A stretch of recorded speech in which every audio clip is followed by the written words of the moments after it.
Picture this, a massive, drafty Victorian hospital in the heart of London. It's the dead of night, the doors are dead bolted from the outside, and absolutely no one can get in. Yet somehow, highly personal, unexplainable gifts start appearing right next to sleeping patients. Welcome to today's Explainer, where we're going to dive into a real-life locked room mystery. But instead of a gritty crime scene, what we're looking at here is a beautiful, chilling puzzle full of long-buried secrets. So let's just set the scene for a second. We're standing under the amber glow of old gas lamps. It's the final week of a deeply devoted nurse's career. The air has that unmistakable mix of sharp carbolic acid and perfectly clean linen. It's this quiet, deeply vulnerable space, and it's about to become the stage for a completely impossible mystery that unfolds while the rest of the city is fast asleep. To really understand how bizarre this is, you have to realize just how isolated this setting was. We are talking about exactly 14 occupied beds and 4 empty ones. That's it. It's a highly controlled, tightly monitored environment.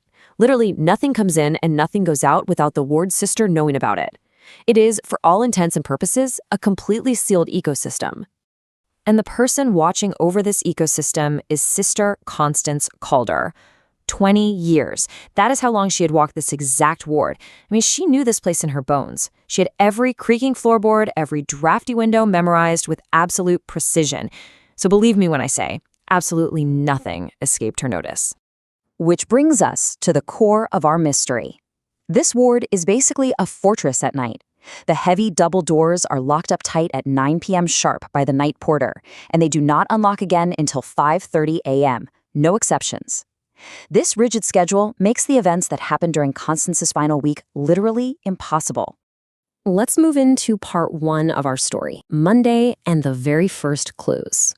The week starts out like the thousands of weeks before it, right up until the afternoon rounds.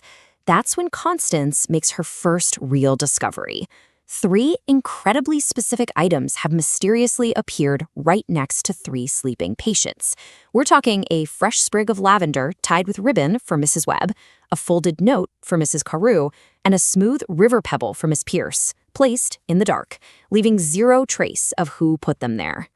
And here's where that first shiver of realization sets in. Constance realizes these aren't just random, meaningless trinkets. Mrs. Webb actually has this massive 60-foot lavender hedge back at her home.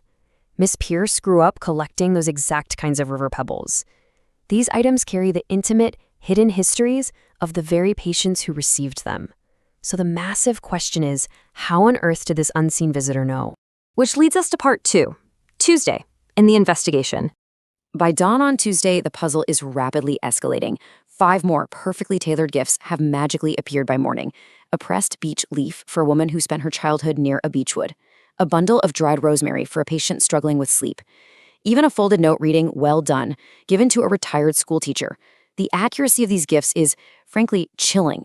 Now, Constance doesn't panic. She applies her 20 years of practical nursing experience and treats this mystery like a clinical problem. She launches a meticulous hunt for the truth, individually questioning every single staff member. The 3 night nurses, the orderly who sleeps just off the corridor, and the porter. She is hunting for a footprint, a shadow, a dropped key, anything. But the porter is completely adamant. He tells her, "No one in after 9, sister. I'd stake my position on it." His testimony confirms her absolute greatest puzzle. Someone is somehow moving through a heavily monitored, totally sealed medical ward between the evening and morning rounds. And the plot thickens, because the intruder isn't just dropping off pleasant little gifts. They are operating on deeply buried personal knowledge. Take Miss Pierce's pebble, for example. It is identical in weight and color to the exact stones found in the Derwent River where she grew up in Derbyshire. That is information that only slipped out during her delirious, feverish nights, which means the intruder hasn't just been visiting, they've been listening.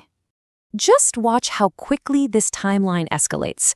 Monday gave us those first 3 peculiar gifts. Tuesday brought 5 more. Fast forward to Thursday, and there is a deeply personal gift waiting at every single one of the 14 occupied beds. This unseen observer's reach has now touched every conscious mind in that room. Moving into part 3, Thursday, and the unseen observer. At this point, Constance actually abandons her interrogations. She stops looking for physical footprints and decides to just sit with the patients, like Mrs. Holt in bed 7. And this forces us to reconsider everything, because Mrs. Holt received a secret note validating a terrifying choice she had made the previous year, a secret that she swore she had never, ever spoken aloud to anyone in that hospital. Seeking clarity, Constance speaks to the ward's oldest resident, the 92-year-old retired teacher, Miss Alderton. And she completely shifts Constance's perspective. She tells her, some terrain cannot be mapped. You learn to navigate it anyway. It's this beautiful suggestion that maybe some mysteries shouldn't be forcefully solved, but rather accepted as profound truths. It really all comes down to this concept of presence. 20 years of continuous, devoted care has saturated this room with memory. It's almost like the ward itself developed its own consciousness, right? It absorbed all the whispered fears and silent hopes of thousands of patients over the decades, and now it's finally giving them back. Let's move to our final section, Friday and the final secret. It is Constance's very last day on the ward, and the atmosphere hits this quiet, emotional crescendo as her successor finally arrives. Passing the torch here is about so much more than handing over physical keys and administrative forms. Constance is handing over a vast, invisible tapestry of human observation, the unspoken language of the room itself. Just before leaving, right at 12 p.m., Constance steps back into her private office.